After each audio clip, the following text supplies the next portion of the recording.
take a walk with me, not like you used to do. Do something different and put yourself in other people's shoes. Open up your mind and open up your eyes and change your direction, change your perspective.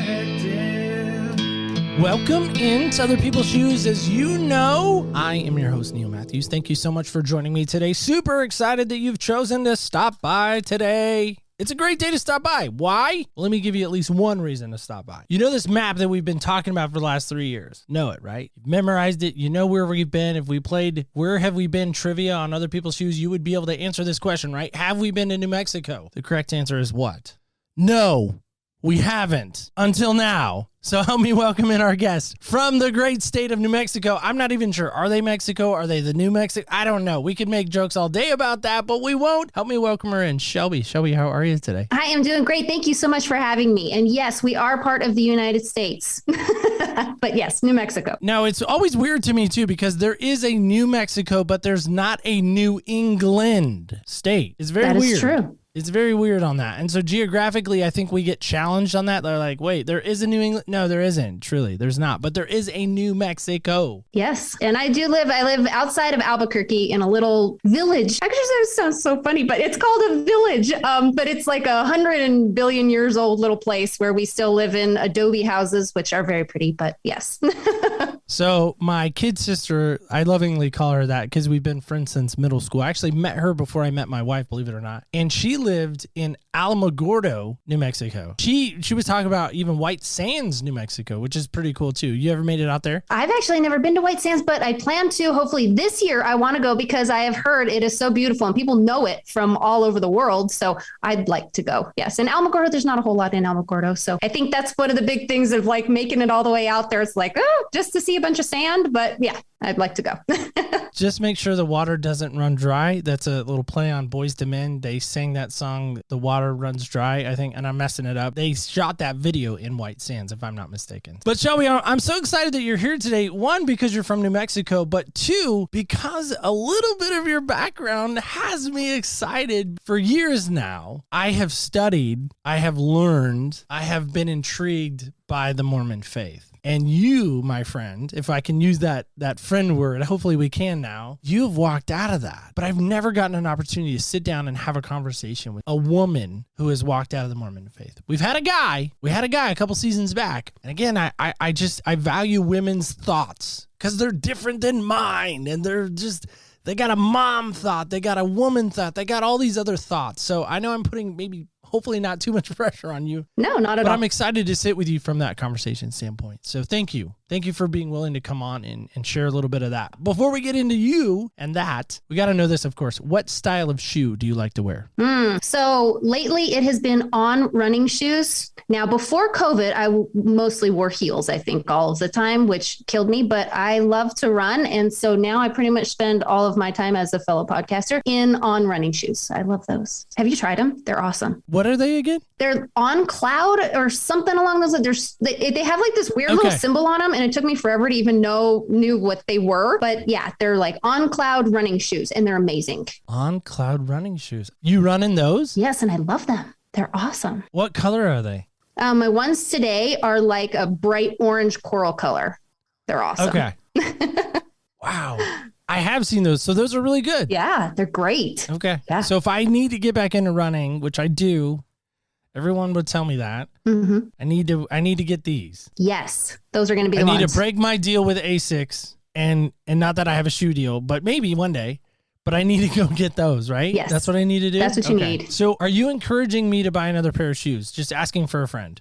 Yeah, do it. Do it. Okay. So that's awesome. So there's this like kind of coral color. We love that a lot. That's fun. Fun colors, especially when you're running, because you need fun colors because you might get hit by a car otherwise, right?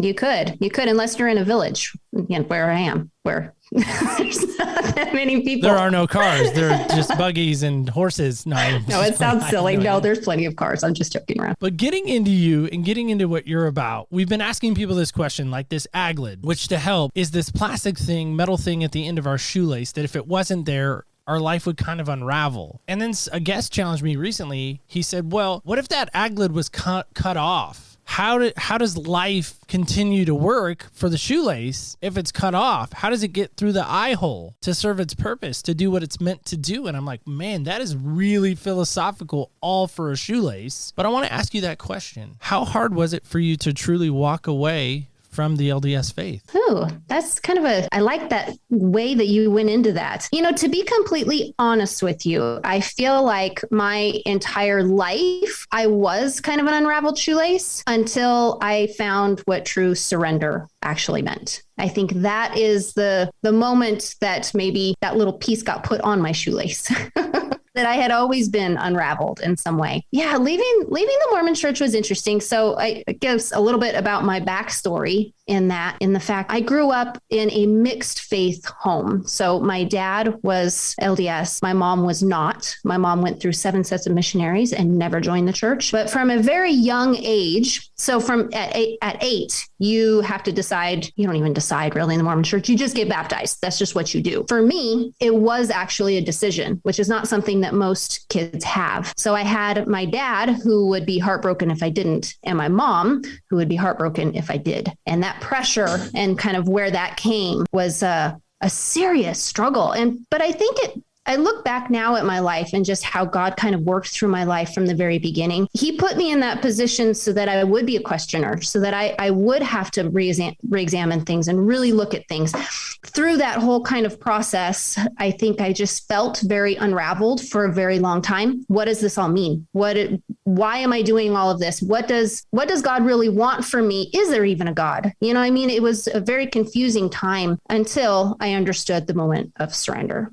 And then everything changed. So I would say that is my little piece that got put on my shoelace. But let's be honest. When I hear the word surrender, for me, it invokes a lot of emotion. It invokes a lot of feeling. It invokes a lot of sadness even. Was surrender a happy thing for you? Or am I alone in my sadness and like not wanting to do it? Or are you with me in that? Yeah, so I get that. And when people would say you have to surrender to God, and I was always like, oh yeah, okay, whatever. Like, yeah, sure. You know, God take the wheel, you know, but I didn't really understand what that meant. It did take something that was really hard in my life where I had to come to that moment of saying, God, I really do truly need help here. And so for me, it was beautiful and amazing because for the very first time in my life, I heard God, and that was so incredible. However, what got me there was very sad and hard. So if that makes any sense at all, it is sad, but it's beautiful at the same time. And I would go back and I would do all of that hard again to get to that place because everything after that changed. And I work to surrender again every single day now. Yeah, I mean, it's beautiful, actually. So if you're willing, walk us back through that. You say it was hard. You say it felt free once you kind of walk through that tunnel, if you will, of surrender or that moment of surrender. I think of a tunnel being just enclosed and scary and dark and, you know, not a fun place to be. And let's face it, when I hear surrender, it doesn't sound like a fun place to be. But help us walk through that. What was that like? Take us into those shoes, if you don't mind. Sure. So let me just break it down. Okay. So when I was growing up, like I said, I lived in this mixed faith household, and it was hard and it was difficult, but I did identify as Mormon because I went to church with my dad every week. My mom never really put up a fight about it. She wasn't happy about it, but she never put up a fight about it because she knew that's what was needed for our family, because my dad is devout. I mean, he is so involved in his church, and she knew that we needed to, and you know, my mom's an amazing person. She knew that we needed to continue as a family. And they're still married 40 years later, which doesn't happen very often. And it still is an issue. It still is a thing. They still are married. And it was difficult to grow up in that, though, to see kind of some different aspects. Although my mom really didn't outwardly practice her faith at all, it was just being in the Mormon church. That's what I knew. And that's who I knew of God. And growing up in the Mormon church, it very much is about, and they would like to argue probably about this, but it very much is about your works and everything that you need to do. There is a path that you have to follow in order to reach the highest level of heaven. So you're given grace up to a certain point that Jesus died for all of us, and that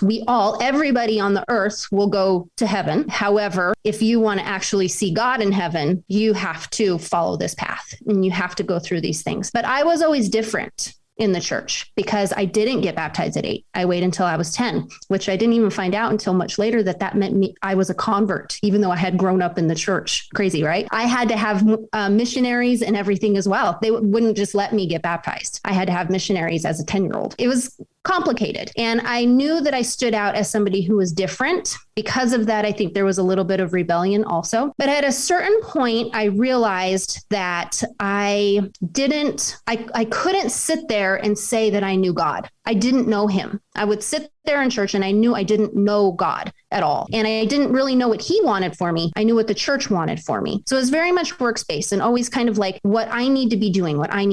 So I left the church actually when I was 18. I had this is kind of crazy, but I had this dream. I saw Jesus in the supermarket. Everybody was like, Jesus is at the supermarket. He's in the fruit section. Of course, he'd be in the fruit section, right? And I was like so excited. I'm like, I'm going to go see Jesus in the fruit section. And I got there and he didn't know me. He didn't know me, which was crazy. And the thing is I had been praying and crying myself to sleep at night, praying to God to tell me that this church was true. But God doesn't tell you crazy things. So he never told me that this church was true. He instead was silent. And I don't feel like I ever really truly knew him. And then in this whole moment, he didn't know me. And of course, that's Matthew chapter 7, right? When Jesus says that I won't know you. But I didn't know that because I didn't read the Bible. I didn't know that that's what that meant. I just knew it freaked me out. And at 18, I decided that when I graduated high school, I wasn't going to go back to church. And so I didn't. And so this took me on this 20-year journey of kind of being lost. At first, I walked away from God altogether. And then I got pregnant with my son. I knew that when I felt him in my belly that I could feel his soul with me. And I knew there had to be a God, but I didn't know what that meant. And so I'm like, okay, maybe I'm Christian. So I'll go to some Christian churches. Maybe I'm this. I'll go do this for a little while. And so for 20 years, I bounced around between trying to figure out who God was and still never really talking to him, never really knowing him. But the thing is with your kids, is that if you don't help them to know God, because he's all around us, if you don't help them to know him, they will look outwardly for something else because God fills that hole in us that is there, whether we know it or not. We're going to be searching for something. And so unfortunately, not giving that to my kids because I was afraid to do too much with my kids because I felt like too much had been done with me. I didn't do anything. And because of that, I feel like my daughter ended up during some bad internet time, believing everything the world had to tell her about herself, which was not good. It was not pretty. She didn't know the love of God. And it sent me into a place that for the first time in my whole life, all the works that I had been doing and all the things that I had been doing, this mentality, this mindset that I had brought with me from being younger in the fact that I had to work for everything I did, work for my salvation, work for approval, work for the world's approval, work for everything, because that's the mindset, is the working for everything. I couldn't fix this. I was incapable. For the first time, it was like there was nothing that I could do that would make this any better. And it really, truly was because I had not brought God into my life. And I don't know why this realization all of a sudden happened, but at 2:30 in the morning, I hit my knees and I prayed to the first time, truly to the real God. Asked him for help and basically told him, I can't do this. The world keeps telling me I'm enough. The world keeps telling me that I have this all together. The world keeps telling me that I got this. And for the first time, I realized I don't got this. There's nothing that I could possibly do that could fix this situation. And I literally am giving it to you. I need your help. And that was true surrender. He showed up. I met God for the first time and he told me it's not going to be easy, but it's going to be okay. And from there on, it was like every single step I took was listening to him and knowing that I am never going to be enough. And that's okay. Like, it's okay that I am a mess and I am going to make mistakes and I will never be perfect, which is a big part of that mindset from being younger. Do you know when you talk about your kids, you light up even more? Yeah, because that is kind of like that's the whole thing for me. I mean, my kids are what truly brought me. As you talk about them, your whole body changes, your mannerisms change, your eyes get a little maybe weepier as a mom. Yeah. Yeah. I just want to say thank you. Thank you for giving us that. And I always respect that about folks, that they just come on and they want to share and they want to get us into their shoes. And it's why I love doing what I do, But I want to go back to a couple things you said. First off, the Matthew verse that you reference, is not everyone who says to me, Lord, Lord, will enter the kingdom of heaven, but the one who does, my Father who is in heaven will know them. And to me, it's so impactful to think about you having this dream. Because let's face it, I don't care if you're a Christian, I don't care if you're Buddhist, I don't care if you're Mormon, I don't care if you're Hindu, I don't care if you're Muslim, am I missing anybody, Catholic? I don't care who you are if you're a person of faith. Big faith word there, big parenthesis around that. I think everybody wants to meet Jesus. I've met non-believers that want to meet Jesus. Now, listen, when you're talking about a grocery store, I'm thinking like supermarket sweep. Like I'm thinking like, let's get to the, fruit section. Is he picking peaches? Is he got an apple? I mean, what's going on there? And then for you to get there in this dream and him saying, who? Shelby? Never heard of you. That would crush me. Yeah. It was a really big moment. So like I said, from the time I was 8, I prayed every night, God, tell me the church is true. God, tell me that the prophet is real. God, tell me that the church is true. And the thing is I don't know if everybody feels this way, but I definitely felt growing up in the Mormon church, we really didn't read the Bible. Like you'd read verse here and there. It was kind of picked and choosed kind of which verses would go. So I never sat there and read the Bible, so I wouldn't know. Then I realized 20 years later, after I surrendered, I still can see that dream I close my eyes, I can see it just so vividly. And he says, so it's chapter 7, verse 15. It says, first, the heading is a tree and its fruit. 15 is beware of false prophets who come to you in sheep's clothing, but inwardly are ravenous wolves. And then if you jump down to the next one, the next big heading, I never knew you. And the last part is, I never knew you, depart from me, you workers of lawlessness. And I'm like, wow, like Jesus quoted scripture to me. And I didn't even know the Bible. Is this so weird? I mean, I know it's strange. I know people say, don't base everything off your feelings and you have to be careful of dreams. But at that moment, I can honestly say that was the only true moment that I felt like I had an interaction with God. I didn't ever feel him going to church. I never knew him. I didn't feel him until that moment. It was wild. Listen, let's be clear. Let's do a little disclaimer here. Shelby is not coming on. Her whole intention, my whole intention of inviting her on today is not to come on and bash the Mormon church. I want to be abundantly clear on that. That is your heart, yes? Yes, absolutely. Right. To not do that. You have family still involved. You have people that you love and care for. That is not her intention. So if you think this is going to be an hour-long just bash session on the LDS church, the Mormon faith, whatever, wrong channel, you might want to just turn it off now. We're not here to do that. But we are here to get her perspective. We are here to hear what she felt, what she experienced. Now, in that process, is it going to sound negative? It could, but that's her perspective. I want to be clear on that. I want to be abundantly clear on that. What we're saying is why it didn't work for her. That's it. Mm-hmm. How you interpret that is how you interpret that. Going back into your stuff a little more, you said you just felt like you stood out, that you were different. How did you feel different? Why did you feel different?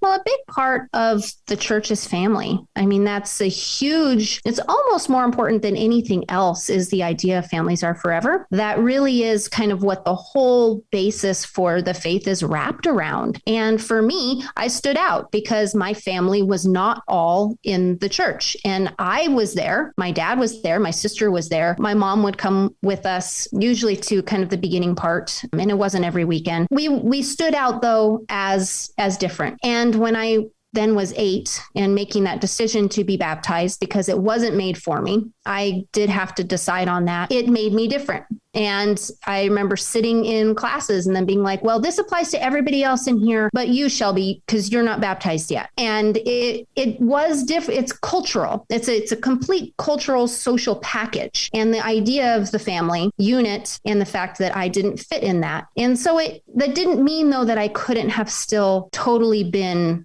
in love with the faith. For me, I think the biggest thing of all of it is I truly did not ever feel like I felt God. And that was my experience. I never really had that connection. I had connection with people there. I had that connection with, I wanted to please my dad. I really, really wanted to please my dad. But I can say this with all of my heart. I was so hungry to know him. I mean, it was not like I did not try. I prayed every night. And all of my best friends were Mormons. And so it wasn't like I did not try. It was a full effort in there. But in the end, I feel like that moment that I was really struggling, like I'm hungry for him. And then I feel like I had that little dream in there and some other different things that happened with school and learning about different faiths. I was like, my heart is not here. My heart's not being filled here. That hunger isn't being filled here. So you talk about at 18, kind of having that, wake up moment, that Genesis moment to say, okay, I'm out. What led to that decision?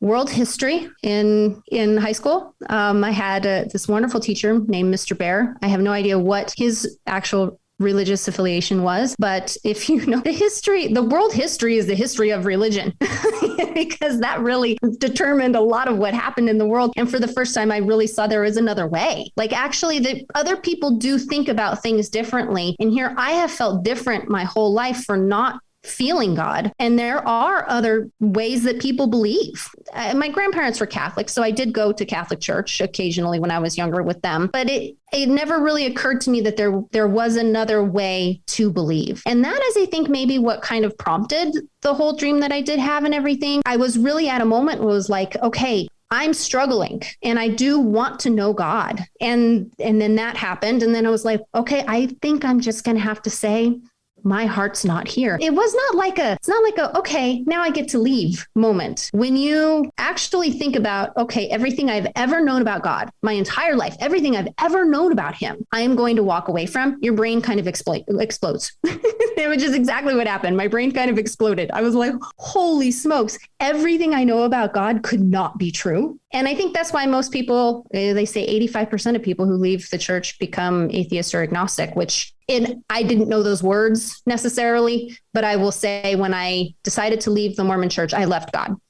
For about 5 years there, I just didn't even want to deal with it. I just put it away. I don't even want to believe about anything at the current moment. But just to help, there wasn't like an event. There wasn't like somebody offended you. There wasn't somebody, said something bad about your mom because your mom's not involved. I mean, there wasn't anything like that, right? No, because that stuff happens all the time. And I think that's a really big misconception is people think that people leave the church because they want to sin or that they're offended. That is like the two number one things that people still in the church I hear say for people that leave. And for me, no, it was because I was hungry to know God and I knew I didn't feel him there. And graduating from high school, being able to go to college gave me an out. And I do feel for people who are in it, who are at that place where they felt like I felt, or they feel where they're not feeling God, but they don't have an out. I think that would be really difficult. For me, it was fairly easy to just say, I'm not going back because now I'm going to college and I'm not going to go find a church when I'm there. It was pretty easy. That was an easy moment for me. It wasn't easy mentally. It gave me the ability to walk away. But I can say this, I did not actually walk away from the church then. So to put this in perspective too, there was no internet at that time. I mean, the internet was just a baby, it was just this little thing. So like there was no CES letter. There was no letter to my wife. There was no journal of discourse. There was none of that for me to go and look up or anything. That's a big part for people now. You start questioning, you go on the internet and then it's like, bam, but that did not occur for me. It was easier for me to just leave it alone for a while.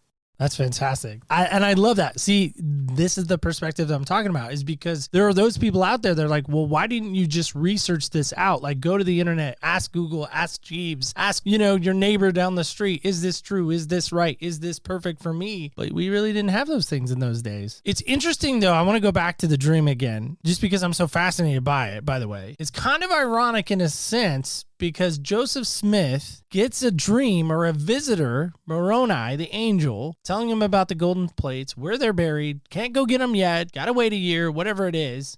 Might be wrong on that. But it's interesting that you kind of have a similar dream, but it's Jesus, not Moroni. Well, okay. So my dream was very fantastical. And I think it had a lot just to do with what was happening in my life. And because I truly believe now that God speaks to us through his word. And because I didn't read his word, I feel like God was like, hello, I'm over here. Listen to me. He had to speak to me in some way. And then to back it up on the whole Joseph Smith thing, he had supposedly a vision is what it was. And there are 3 different accounts of this vision, and it goes over multiple 6 even. Okay. So there's 3 that are. I've heard upwards of 7, not to interrupt you, but I've heard upwards of 7. Okay. So there's 3 that actually are written, documented, that I know you can read and all that stuff. They ended up picking the one that fit the most that goes with it. And then there was years after it actually supposedly happened before he actually disclosed it to anybody. I don't know.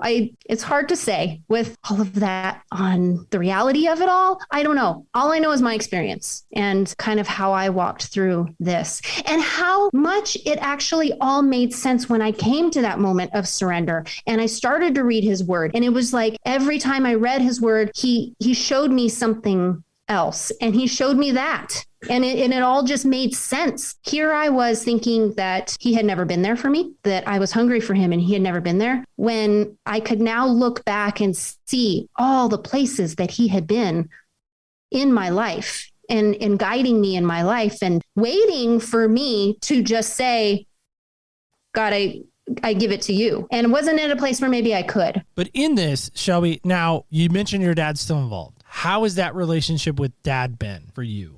When I left the church, we never really talked about it again. I know that sounds weird. When I was getting married, he did say, will you not even consider getting married in the church? And I said no. And he said, you'll never be happy without it. And that was hard to hear because I love my dad and I'm very close to my dad. Like I really am very close to my dad. There is this huge elephant always in the room and kind of a wall put up there. So that was the last time we had talked about it until more recently, because now I have a podcast where I talk about God. And so this is something that we've had to talk about because I still have never turned in my resignation letters from the church.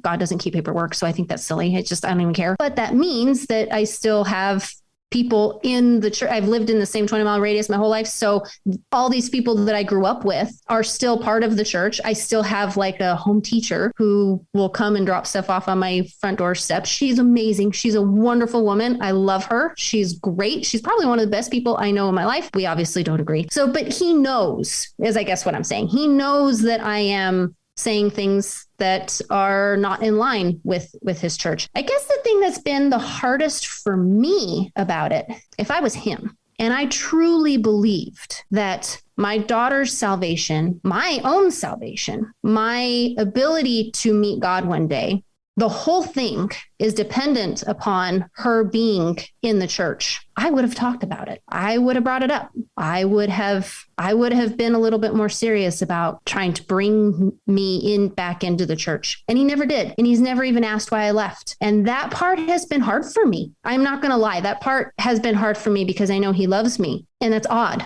I don't understand that. I can honestly say I don't understand that. More recently, though, I don't know why I got like this wild hair where I felt like I really needed to talk about God with him. And this is like seriously 22 years after I left. And so we've been texting and we are now reading the New Testament simultaneously. And then we message each other verses that speak to us. We've been in some arguments because I feel like maybe he's not actually reading it. He's just reading lessons from the church. And so he'll send me a lesson from the church. And I'm like, that's not what we decided to do. We were going to just read the Bible together. That's been fascinating too, because I rember being taught this when I was younger and I didn't realize how deep those things ran, that he does not have true faith in the Bible.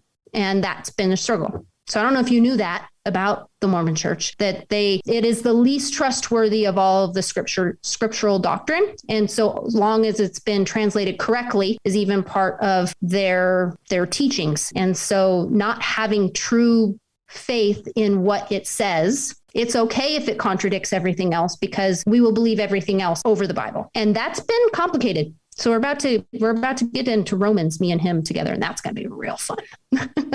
Romans is a tough book, whether you're a believer or a non-believer, so I can only imagine. Well, that's awesome that you're still trying to, in a sense, reconcile things with him the best you can. The Bible does talk about that, as far as it depends upon you, be at peace with all people. I'm wondering about mom, too, though, because I feel like mom is on this, maybe I'm over-exaggerating this, but I feel like she's on this island like Castaway, in Tom Hanks. Like, she's on this island kind of waiting to be saved and waiting to be rescued. How are you and her? Well, since I think I really did come to Jesus and I really have dedicated my whole life to listening to him and to following him, and how my life is completely turned around, because it has. I feel like a completely transformed person since giving it to God and to following him. I mean, that comes out in every aspect of who I am. My mom is one of my best friends. And so I talk to her all the time, and she has seen this too. She knows this. She's always had faith, although I feel like, unfortunately, she's had to kind of suppress her journey because in order to keep the peace, she really hasn't been able to live her faith like she wanted to. This has been kind of fun because maybe I'm stirring up trouble in my family. Maybe that's just what I do. I really have just encouraged her to follow God, and she is, and she has. And so now she has Bibles all over in her house, and she's listening to Christian people on TikTok, which I think is hysterical that my mom loves TikTok so much, but she does.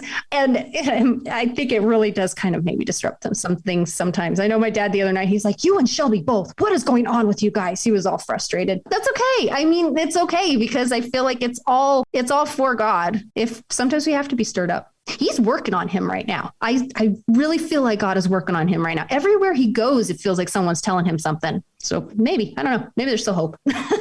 But Shelby, I'm excited. Again, your energy, your smile, it's contagious. It's coming across really well. But there haven't always been smiles. There haven't always been those moments where we can kind of laugh and have fun. And there have been some bad moments. Because let's face it, when we become Christians, I think there is still this stereotype like everything's going to be good. This is going to be full of just awesomeness and everything goes our way because God loves us and we're children of God and let's celebrate. It's not the case. And I guess if I could say anything, like, this is probably one of the biggest things that I could tell people is when you do grow up in the church, and I think in any more legalistic type of church, what you do, your works very much translate to your blessings. And how good your life seems is based upon how well you are doing. And it all kind of falls together. I really did live that for a long time. And like I said, feeling very, very empty because how is it that everyone is able to do all the things and I can't do all the things? And here I am trying to do all the things. And I just feel like a failure. Like I felt like a failure with everything. And I know so many women who are in the church still today are still in that mindset and still feeling that way. In fact, I talked to someone the other day and they were talking about how in their patriarchal blessing, it told them if they listened to the Holy Ghost, that they would never make another mistake in their entire life, that they would be perfect. And I'm like, only God is perfect. And that mindset, it just leaves you so open to depression. It leaves you really open to just feeling like you're never going to be able to succeed. And I feel for those people. I feel for them. I mean, my heart just, it breaks for that mindset because that is the true thing. That is the transformation. That is the true change is when you realize you can't do that and that you can't be perfect. And it's awesome. It's beautiful. Like I said, it's awesome in that transformation that you can have, but it also gives you the ability to realize that even though things are going to be really hard, but he will be the peace in that storm. That is, I think that's the whole crux of all of it. Well, one thing that comes to mind when you talk about that, did you ever watch the movie Mary Poppins? Did that ever make it out your way? Yeah. One of my favorite lines in that movie, when she's measuring the kids, you remember this? And she measures herself and she says, well, practically perfect in every way.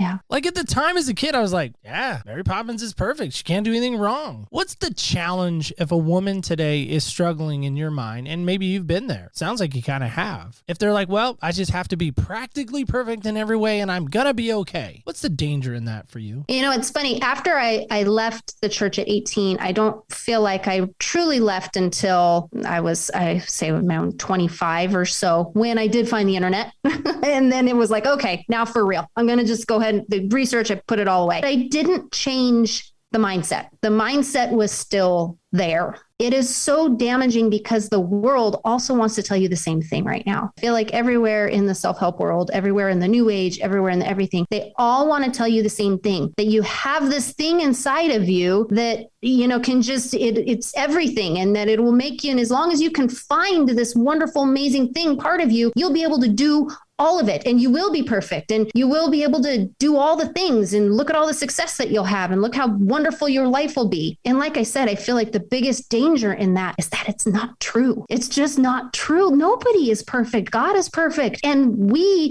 are a mess. And because of him, we gain that strength to be able to continue despite the fact that life is still going to be rough and there's still going to be problems and we're still going to be a mess. And so if I could say that there was a danger in that, is that, here's a statistic for you too. 1 in 6 women in the United States is on an antidepressant, because I feel like there is this huge push for women to be able to find this thing inside of them on their own to be able to do all the things. And you just can't. You can't. And that's okay. I just want to tell you, that's okay. You don't have to do all the things. You don't. You have to find him to be able to find that peace, like I said, in the storm. Come on. Listen, we can. You were just not trying hard enough. Shelby, you just weren't trying hard enough. That's really what it was. No, if you would have just tried harder, if you would have prayed harder, if you would have lit more candles, if you would have stood on your head more, you would have meditated more, you could have just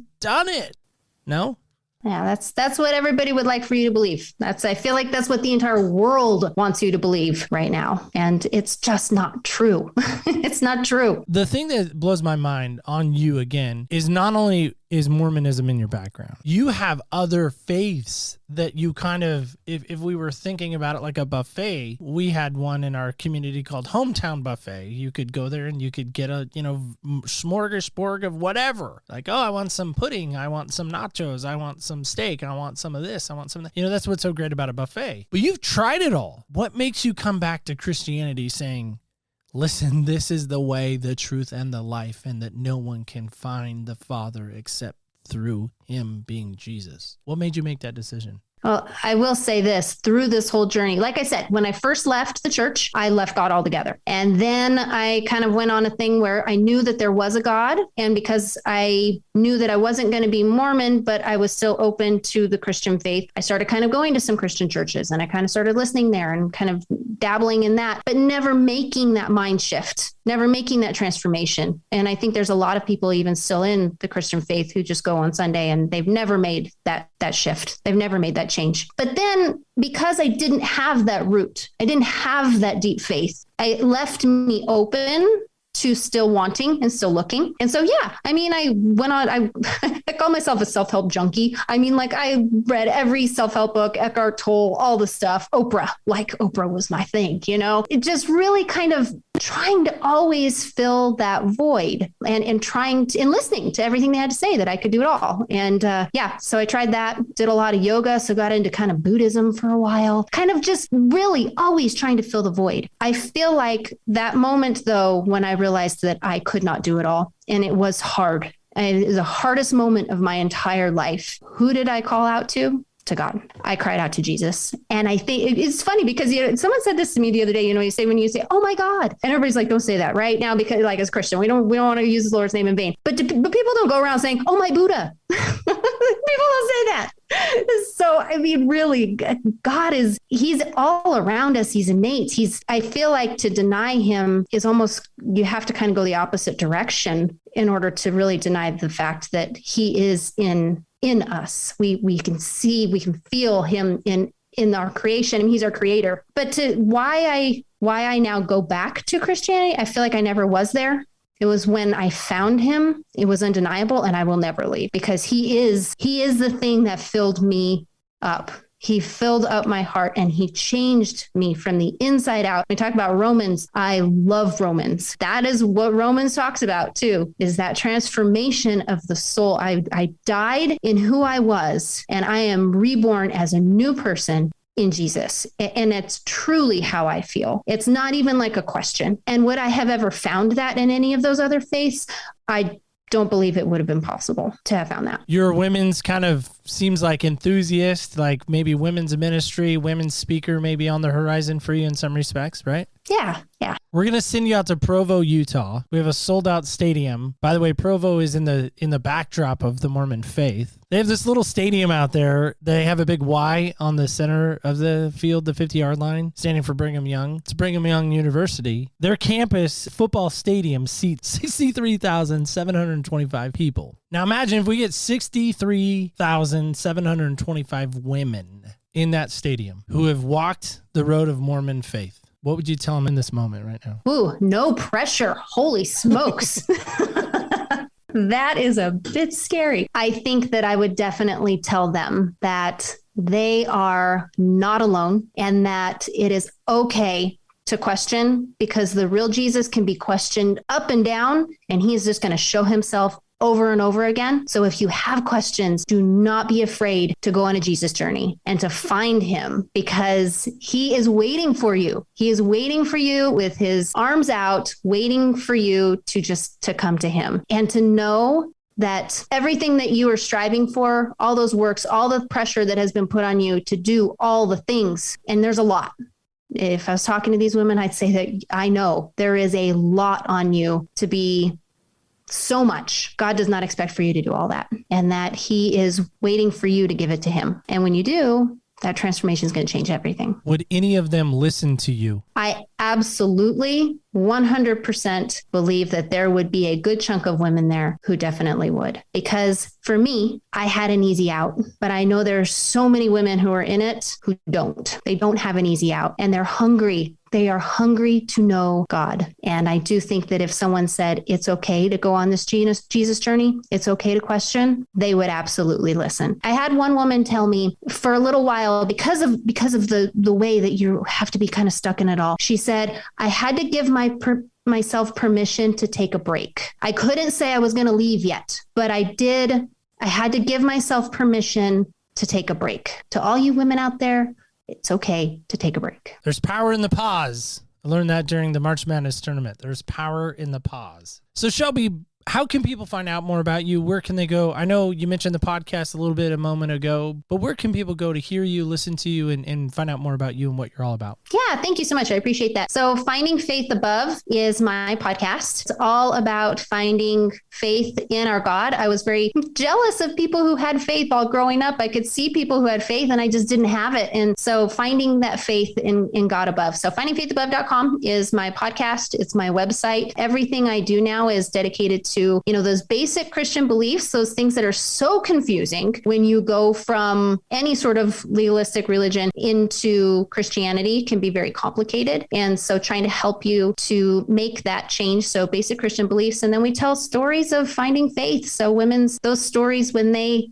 had that transformation. So findingfaithabove.com is my podcast, and all the good stuff is on there. It's great. Thank you so much. The end of the show called Senseless. It's just these 5 random questions, 6 being the wild card. So I'm going to roll on your behalf. You okay with that? Yeah, this is kind of scary, but okay. Go for it. All right. So I'm going to roll for you. See what number you get. It's really scary. Here we go. Number 3 is this. So there's the number 3 proof of it. What is that one smell? That one smell when you get a whiff of, you have to smell more of it. Let's see. This is kind of funny, but there's this old lotion from Victoria's Secret. I know this sounds so weird, but it's called Love Spell, and it reminds me of college. And it's like I kind of like it and don't like it because it reminds me of college. But I'm like, ooh, somebody has Love Spell on, and I could smell it anywhere. It's a really funny thing to say, but yeah. And the name of it is Love Spell? Yes, it's Love Spell by Victoria's Secret. I feel like you could voice their commercial right now, maybe, but that's hilarious.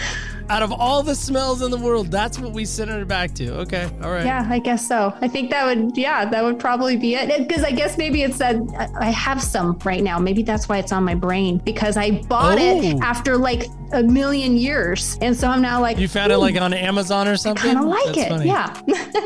That's so hilarious. But Shelby, I know we kind of asked you the BYU question and talking to the women, but if there's a moment you could have with your dad right now, I want to give you a moment. You can say whatever you want to him. I mean, I don't know if you're going to choose to share this with him, and maybe he knows some of this stuff, but publicly, what would you say to anyone that you love that maybe is still there? What would you say?